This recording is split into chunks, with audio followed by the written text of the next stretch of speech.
भगवान तो हरियाणा में आए थे भाई, और अब फिर हरियाणा में आगे न सोच ले दास को वो ढंडोरा फिर पिटवा दिया और वह चीज फिर दे दी जो मालिक आप बता के गए थे। यह देखिएगा यथार्थ है। इसका फिर भक्तों ने इस YouTube पर भी खोजा है, जो का त्यों पाया है। देखिएगा अब आपको पढ़कर सुनाएंगे। एक फ्लोरेंस नाम की भविष्य वक्ता हुई है अमेरिका में, और उसने इस दास के बारे में, एक महापुरुष के बारे में, ये तो आप कहने की जरूरत नहीं, बार बार कहना अच्छा भी ना लगता, आप पे पता लग जाएगा सब सारे लक्षणों को जब आपके रूबरू किया जाएगा। इसने कहा कि ये देखिएगा, विश्व प्रसिद्ध भविष्य वक्ता फ्लोरेंस ने भविष्यवाणी की है कि तीसरा विश्व युद्ध नहीं होगा, वह भारत के प्रयासों से टल जाएगा। एक दिव्य महापुरुष की विचारधारा से भारत में एक आध्यात्मिक लोग सत्ता में आएंगे। उस महापुरुष के अनुयायी उनकी इस नई विचारधारा को विश्व में फैलाएंगे। भारत ही नहीं पूरे विश्व के लोग उस विचारधारा से प्रभावित होंगे। भविष्य वक्ता फ्लोरेंस की महत्वपूर्ण वाणियाँ। अब देखिए ये है वो, पूरा देखना एक बार। ये है वो बहन जिसका फोटो है, ये चित्र बना है इस पत्रिका के अंदर। ये वो बहन खड़ी है, जैसे एक फिलोसफर की तरह इनकी दृष्टि स्पष्ट दिखाई दे रही है। अब इसके हम आगे और पढ़ेंगे तो आनंद घना होगा। इसकी हमने फोटो स्टेट कर रखी है, इसमें निशान लगा रखे, इसमें कुछ उभरे हुए अक्षर हैं, अच्छे पढ़े जाएंगे। देखिएगा इसमें ज़्यादा ना पढ़ के हम अपने काम का पढ़ेंगे। वो हमने 53 पर पढ़ा था, ये हमने 53 पृष्ठ है इसका, इस पर पढ़ा था। ये यहाँ 53 पृष्ठ है, यहाँ देखा था 53 पृष्ठ पे। और अब हम यहाँ पढ़ेंगे 54 पृष्ठ पे। ये 54 पृष्ठ है। अब देखिएगा यहाँ क्या लिखा है। पहले उसने बताया कि इस प्रकार बहुत सी भविष्यवाणियाँ इसकी, इराक के राष्ट्रपति सद्दाम हुसैन ने अमेरिका से युद्ध किया, इस प्रकार की बहुत सी खतरा मंडला रहा था, टल गया। फ्लोरेंस की इतनी भविष्यवाणियां सच साबित हुई हैं कि कोई उनकी भविष्यवाणियों पर शक तक नहीं कर सकता। वैज्ञानिक भी उनकी भविष्यवाणियों के सच होने से आश्चर्यचकित हैं। फ्लोरेंस ने अपनी भविष्यवाणी में कई बार भारत का जिक्र किया है। The fall of sensational culture नाम की अपनी पुस्तक में उन्होंने लिखा है, सन 2000 आते आते प्राकृतिक संतुलन भयावह रूप से बिगड़ेगा। यानी लोगों में दुराचार, रिश्वतखोर, हाहाकार, बेईमाना घर कर जाएगा। लोगों में आक्रोश का भावना प्रबल होगी, दुराचार पराकाष्ठा पर होगा। पश्चिम देशों के विलासितापूर्ण जीवन जीने वालों में निराशा, बेचैनी और अशांति होगी। अतृप्त अभिलाषाएं और जोर पकड़ेंगी, जिससे उनकी अपनी कटुता बढ़ेगी। चारों ओर हिंसा और बर्बरता का वातावरण होगा। गरीब संपन्न व्यक्तियों की संपत्ति छीनेंगे, ऐसा वातावरण होगा और चारों ओर हाहाकार मच जाएगा। अब देखो, अब ये भविष्य वक्ता कह रही है कि अगर वो संत ना आता तो ऐसी दशा भारत की हो जाती, लोग एक दूसरे ने लूटने लग जाते। अब इसने तुरंत फिर क्या कहा कि उस संत की विचारधारा से वो घातक माहौल टल जाएगा। देखिए ऐसा वातावरण होगा और चारों ओर हाहाकार मच जाएगा, ऐसा हाहाकार मच जाएगा। लेकिन भारत से उठने वाली एक नई विचारधारा, लेकिन भारत से उठने वाली एक नई विचारधारा इस घातक वातावरण को समाप्त कर देगी। वह विचारधारा वैज्ञानिक दृष्टि से लोगों में सामंजस्य और आपसी भाईचारा और भाईचारे का महत्व समझाएगी। वह यह भी समझाएगी कि धर्म और विज्ञान में आपस में विरोध नहीं है। आध्यात्मिकता की उच्चता और भौतिकता का खोखलापन सबके सामने उजागर करेगी। अपने आत्माओं, ये तो चलो इन भविष्य वक्ताओं का तो इतना काम समझ लो आप, जैसे परमात्मा ने विद्वान बना दिया, पृथ्वी और सूरज बना दी, सब नक्षत्र बना दिए, और अपने आप निर्धारित है कि इस समय 6:20 पर सूर्य उदय होगा। अगर कोई खगोल भगोल का ज्ञाता अब बता दे कि फलानी तारीख को 6:20 पर सूर्य उदय होगा, वो ना बताता तो भी उसी समय होना ही था वो, क्योंकि उस परमात्मा ने वो निर्धारित सिस्टम बना ही रखा है। तो ये ना बताते तो भी परमात्मा ने पहले बोल ही रखा है, निर्धारित दिन ठीक धर रखा है, वो तो ये होना ही होना था। ये बता रहे हैं तो आपके लिए और ज्यादा गोल्डन चांस है। सभी पुण्यात्माओं ने देर नहीं करनी चाहिए। महापुरुष बार बार कोई झूठ बोल रहे हैं, परमात्मा ने कहा, सब संत कहें, और ये भविष्य वक्ता बताने लाग रहे जो इस देश से भी संबंधित नहीं थे, और फिर भी नहीं समझोगे तो कति बालक हो तुम, तो बुद्धि ही नहीं दी फिर आपको। देखिएगा अब क्या, जैसे दास बहुत बार आपको समझाता है, हर एक प्रवचन में परमात्मा ने जो पहले बोला था वही दास आज बता रहा है। और अभी भी बहुत से मेरे अधिकतर जितने भी प्रवचन होते हैं इसी आधार पर होते हैं कि आप क्या कर रहे हो।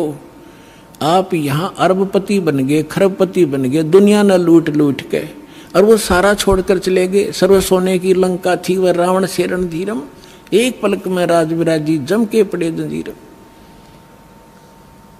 चक्रवर्ती राजा था, सारी पृथ्वी पर शासन करे, थारा चूहा बनकर एक बिल खोद कर रह रहा है। खा कहिए कहते राम रट निर्धन भला, टूटी घर की छान, वह सुंदर महल किस काम के, जा भक्ति नहीं भगवान। तो यहाँ ये बताना चाह रहे हैं, ये माई बहन ने बताया है कि वो संत की विचारधारा से आध्यात्मिकता की उच्चता और इस भौतिकवाद का खोखलापन उजागर होगा।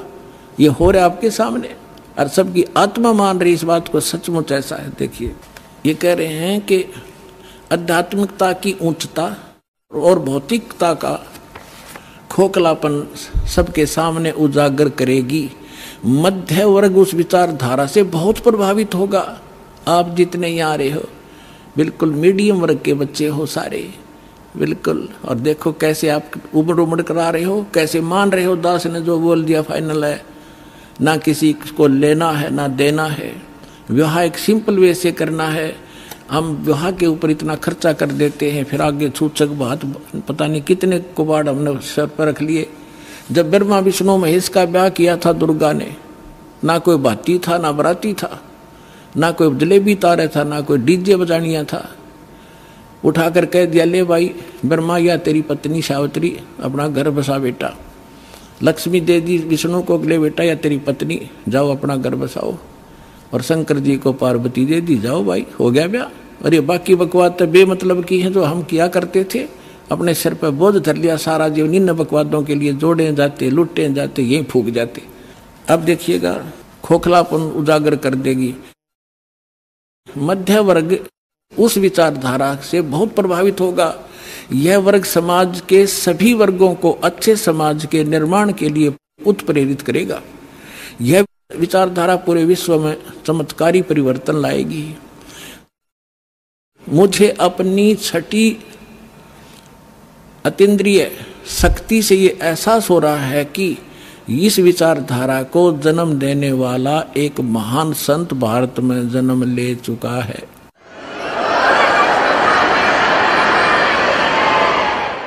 ये देखिएगा यहाँ लिखा है कि एक पत्रकार ने 1964 में फ्लोरेंस से पूछा था और 1980 की शुरुआत तक व्यापक उथल-पुथल 80-89 के बाद ऐसे भूकंप आएंगे कि न्यू जर्सी का कुछ हिस्सा तथा यूरोप और एशिया के कई देशों के स्थानों पर भूकंप से विदीर्ण हो जाएंगे, कुछ जलमग्न हो जाएंगे। तृतीय विश्व युद्ध का आतंक सबके दिमाग में बैठ जाएगा। वे इस युद्ध की तैयारी कर लेंगे, लेकिन भारतीय राजनेता नहीं संत की तरफ से शिकार है, तीसरे युद्ध से वो समाप्त कर दें। तो 1964 तक यह जीवे थी। 1964 में तो ये युवा थी जो बता रही थी, 10, 20, 30 वर्ष और भी रहेगी, 94-95 तक यह जीवे थी। तो इसने उस समय बता दिया था, 1964 में भी इसने बता दिया था कि उसका जन्म हो चुका है। और उसको दृष्टि आगे की जो वर्तमान का जो दास की सती थी अब की है वो भी दिखाई दे थी। देखिएगा, मुझे अपनी छठी अंतीन्द्रिय यानी अंदर के आभास से शक्ति से ये एहसास हो रहा है कि इस विचारधारा को जन्म देने वाला वह महान संत भारत में जन्म ले चुका है। उस संत के ओजस्वी व्यक्तित्व का प्रभाव सबको चमत्कृत करेगा। उसकी विचारधारा अध्यात्म के कम होते जा रहे प्रभाव को फिर से नई स्फूर्ति देगी। चारों ओर आध्यात्मिक वातावरण होगा। ओए होए, दास बार बार कहता रहा है कि यदि परमात्मा इस दास के माध्यम से फिर से अपनी यथार्थ भक्ति नहीं प्रारंभ करते तो आने वाले 50 वर्ष के बाद हिंदुस्तान में कोई राम कहानियां नहीं पाओ, ऐसी हाहाकार मच जाती है।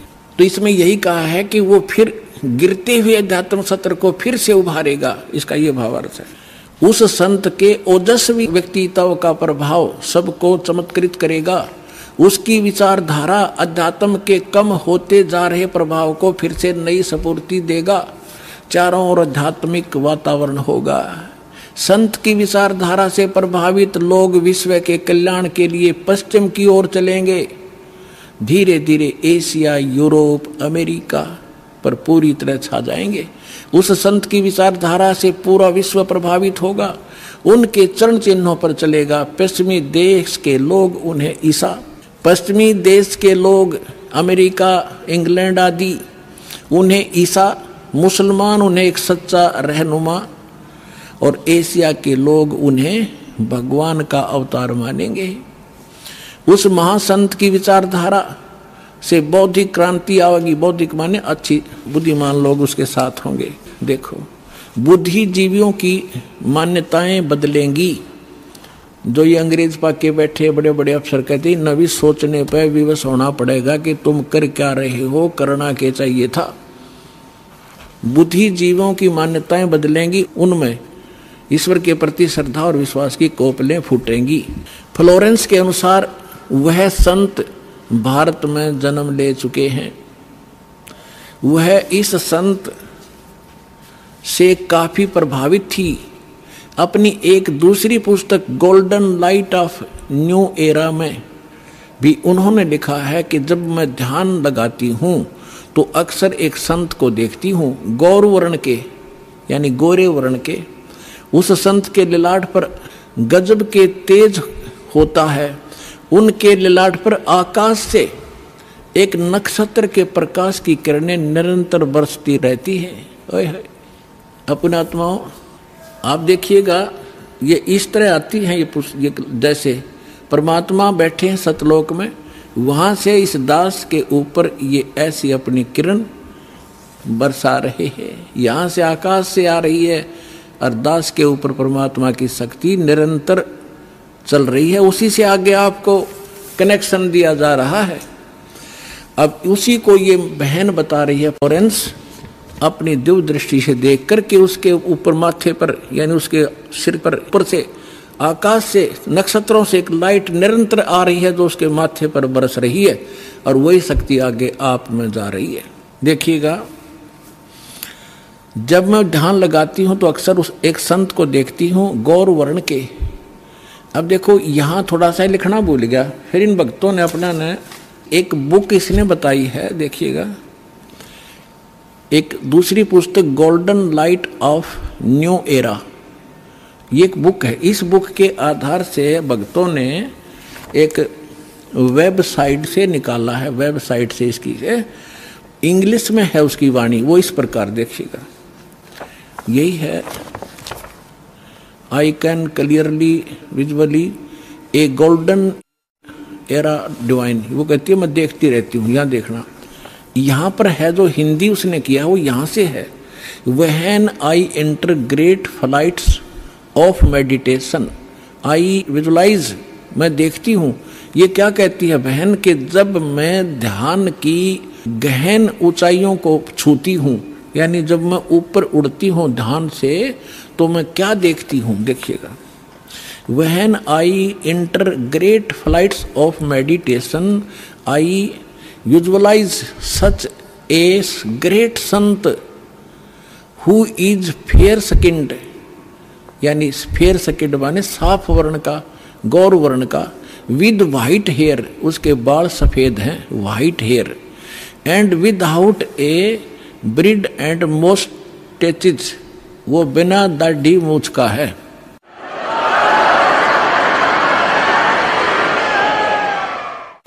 और उसके सफेद बाल हैं।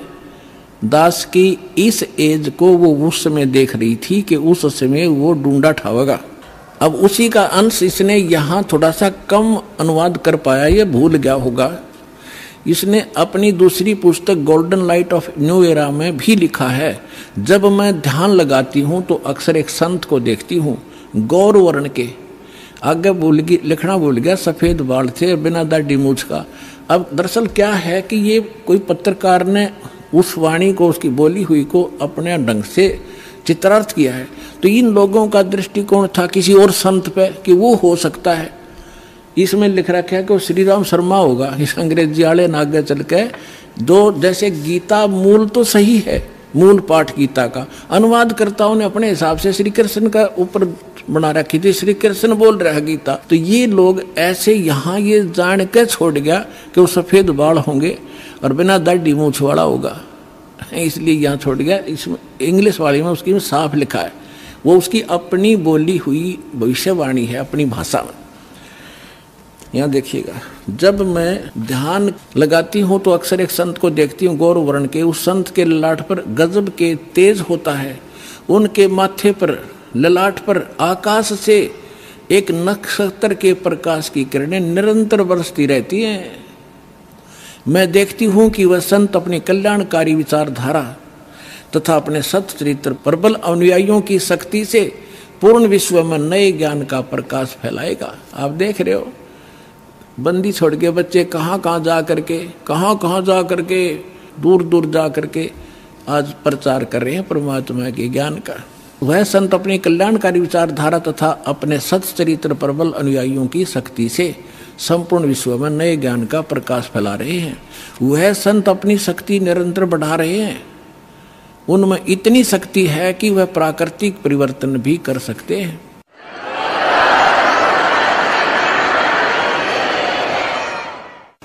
वह अपना कार्य वैज्ञानिक ढंग से करेंगे। उनकी कृपा और प्रयत्न से मानवीय सभ्यता में नई जागृति आएगी। विश्व के समस्त जनसमूह में नई चेतना का संचार होगा। लोक शक्ति का एक नया रूप उभर कर सामने आएगा, जो सत्ताधारियों की मनमानियों पर अंकुश लगा देगा। जो राजा लोग अपनी मनमानी बकवाद करते हैं, उस संत के अनुयायी उनको विवश कर देंगे कि बंदे बनकर रहो, बकवाद बहुत दिन कर ली तुमने। विश्व के समस्त जनसमूह में नई चेतना का संचार होगा। लोक शक्ति का एक नया रूप उभर कर सामने आएगा, जो सत्ताधारियों की मनमानियों पर अंकुश लगा देगा। राजनेताओं के ऊपर मनोचिकित्सक तथा सम्मोहन कला के विश्व प्रसिद्ध ज्ञाता डॉक्टर मोरे बर्स्टीन की फ्लोरेंस से अच्छी दोस्ती थी। एक बार फ्लोरेंस ने उनसे भी कहा था कि डॉक्टर, वह समय बड़ी तेजी से निकट आ रहा है जब सत्ता लोलुप्त राजनेताओं की अपेक्षा आप जैसे समाज सेवकों की बातें अधिक ध्यान से सुनेगा। 21वीं सदी के आते आते एक नई विचारधारा पूरे विश्व को प्रभावित करेगी। हर राष्ट्र में सचित्र धार्मिक लोगों का संगठन लोगों के दिमाग में बैठी गलत मान्यताओं को बदल देगा। यह विचारधारा भारत से प्रस्फुटित होगी, भारत से चलेगी और विश्व के पूरे देशों में फैलेगी। मैं उस पवित्र स्थान पर एक प्रचंड तपस्वी को देख रही हूँ, जिसका तेज बड़ी तेजी से फैल रहा है। मनुष्य में सोए देवताओं को जगाने तथा धरती को स्वर्ग जैसा बनाने के लिए वह संत दिन रात प्रयत्न कर रहे हैं। एक पत्रकार ने 1964 में फ्लोरेंस से पूछा था कि क्या वह दुनिया का भविष्य बता सकती है। फ्लोरेंस ने इसके बाद जवाब में कहा था 1980 में ये होगा, 1990 में ये होगा, सारा कुछ बताया था। ठीक, आगे क्या बताया है कि तीसरा विश्व युद्ध के शुरू होने तक भारत के शासन की बागडोर, ये कहते हैं कि विश्व युद्ध का आतंक सबके दिमाग में बैठ जाएगा और भारतीय राजनेता अपने प्रभाव और बुद्धि से तीसरे विश्व युद्ध को टालने में सफल हो जाएंगे। तीसरे विश्व युद्ध के शुरू होने तक भारत के शासन की बागडोर आध्यात्मिक वृत्ति के लोगों के हाथ में होगी, इसलिए उनके प्रभाव से विश्व युद्ध टलेगा। वे शासक एक महान संत के ओजस्वी तथा क्रांतिकारी विचारधारा से प्रभावित होंगे। वे उस संत के प्रति उसी तरह समर्पित होंगे जैसे वाशिंगटन स्वतंत्रता एवं मानवता के प्रति समर्पित थे।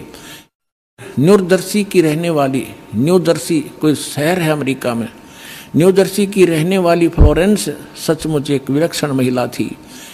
एक बार नोबेल नामक एक व्यक्ति ने, इसने ये बताना चाहा, पत्रकार ने दिखाना चाहा है कि एक पत्रकार था अमेरिका का और वो इसका इंटरव्यू ले रहा था और वो इंटरव्यू टीवी पर चला रखा था डायरेक्ट लाइव। ये पूछ रहा कि तो आप एक संत के बारे में तो बहुत बता रही हो, लेकिन मेरे बारे में बताओ कुछ। जो प्रकरण इतना है जिसमें ना पढ़ के मैं वैसे बता दूं, जल्दी निमट जाएगी बात। तो फ्लोरेंस ने कहा कि तेरे विषय में बताऊं। उसका दायां हाथ पकड़ा और उसने कहा कि आप जो है किसी दूसरे राज्य में भी प्रचार प्रसार करेगा। तो वो कह रहा था, उसने इसमें लिखा है कि मैं उससे कह रहा था कि तू भला मजाक कर रही है मेरे साथ। अगर इस इंटरव्यू को मेरी महकमे वाले सुन रहे होंगे, मेरे बॉस, तो मुझे नौकरी से निकाल देंगे। दूसरे में प्रसार तो नहीं होगा पर मैं नौकरी से जाता रहूँगा। तू क्या मजाक कर रही है। उसी समय मेरे हेड ऑफिस से टेलीफोन आया और मेरे लिए ही था, मैंने उठाया। मेरा बॉस कह रहा था कि मैं तुम्हारा इंटरव्यू देख रहा हूँ, मैं हैरान हूँ कि हमने निश्चय कर लिया है आपको न्यूयॉर्क के अंदर प्रचार प्रसार के लिए भेजना है। कल ही इसका डिक्लेयर करेंगे, फाइनल हो चुका है। मैं हैरान हूँ, तुम्हारा इंटरव्यू मैं सुन रहा हूँ कि इस फ्लोरेंस को कैसे पता चला और आप जल्दी आ जाइए, आपको वहाँ भेज रहे। तो ये कहने का तात्पर्य है, वो इंटरव्यू लेने वाला ये कह रहा है उसकी इतनी सटीक भविष्यवाणी थी तो वही कह रही है जो संत के बारे में उसकी झूठी नहीं हो सकती। अब देखिए, अब यहाँ देखिएगा, ये मैंने छोड़ दिया, यहाँ वही बता रहा था। ये टीवी के कार्यक्रम के दौरान उनसे बोला, मैं बोला, पत्रकार कह रहा है, आप भारत में जन्म ले चुके संत के बारे में तो अक्सर बताती रहती हो, मैं अपने बारे में भी कुछ जानना चाहता हूँ, बताइए। फ्लोरेंस ने उसके दाहिने हाथ को थाम लिया और बोली, आप बहुत जल्दी किसी दूसरे राज्य में प्रसारण करेंगे। नोबेल ने एक प्रसारण सेवा के, वो एक कर्मचारी थे उस प्रसारण सेवा के, इस बात पर हंसने लगे। कुछ क्षण बाद बोले कि आपने मुझसे अच्छा मजाक किया। यदि हमारी कंपनी के अधिकारी इस कार्यक्रम को देख रहे होंगे तो दूसरे राज्य में तो जाऊंगा या नहीं, फिलहाल अपनी कंपनी से तुरंत निकाल दिया जाऊंगा। फिर पीछे घोषणा ये लिख दिया उसने कि वहाँ, अब कहते नोबेल के जब फोन पर उठाया तो उसने बताया कि हमने न्यूयॉर्क के प्रसारण का काम शुरू करने का निर्णय लिया है, वहाँ तुम्हें भी भेजा जाएगा। अभी यह बात गुप्त रखना, इसकी घोषणा कल की जाएगी। मैं टीवी पर फ्लोरेंस के साथ तुम्हारी बातचीत देख रहा था, वो बॉस बोल रहा है। फ्लोरेंस ने तुम्हारे विषय में जो बताया वो पूरी तरह सच है। आश्चर्य है कि यह बात कैसे मालूम होगी। नोबेल फ्लोरेंस का चेहरा देखता रह गया। अब उस लड़की में इतनी सटीक भविष्यवाणी ये सिद्ध की इसने, और उसी ने उस संत के बारे में की। आगे फिर देखना, कुछ पत्रकारों ने उनसे एक बार पूछा था कि वह भविष्य को कैसे देख लेती है तथा गायब व्यक्ति या वस्तुओं का पता कैसे लगा लेती हैं। तो फ्लोरेंस ने बताया, मुझे स्वयं नहीं मालूम कि यह कैसे संभव हो जाता है। मैं भविष्य के विषय में एक बहुत महत्वपूर्ण बात बता रही हूँ। बार बार कहा करती वह कि 20वीं सदी के अंत में भारतवर्ष में 1997 के आसपास एक प्रकाश निकलेगा। वह प्रकाश पूरी दुनिया को उन दैवी शक्तियों के विषय में जानकारी देगा जो अब तक हम सभी के लिए रहस्यमय बनी हुई थी। एक दिव्य महापुरुष द्वारा यह प्रकाश पूरे विश्व में फैलेगा। वह सभी को सतमार्ग पर चलने की प्रेरणा देगा। समस्त दुनिया में एक नई सोच की ज्योति फैलेगी। जब मैं ध्यान अवस्था में होती हूँ तो अक्सर यह दिव्य महापुरुष मुझे दिखाई देते हैं। फ्लोरेंस ने एक बार कहा, इस संत या दिव्य महापुरुष का जिक्र किया है, साथ ही यह भी बताया है कि उत्तरी भारत के एक पवित्र स्थान पर वह मौजूद है, बरवाला में।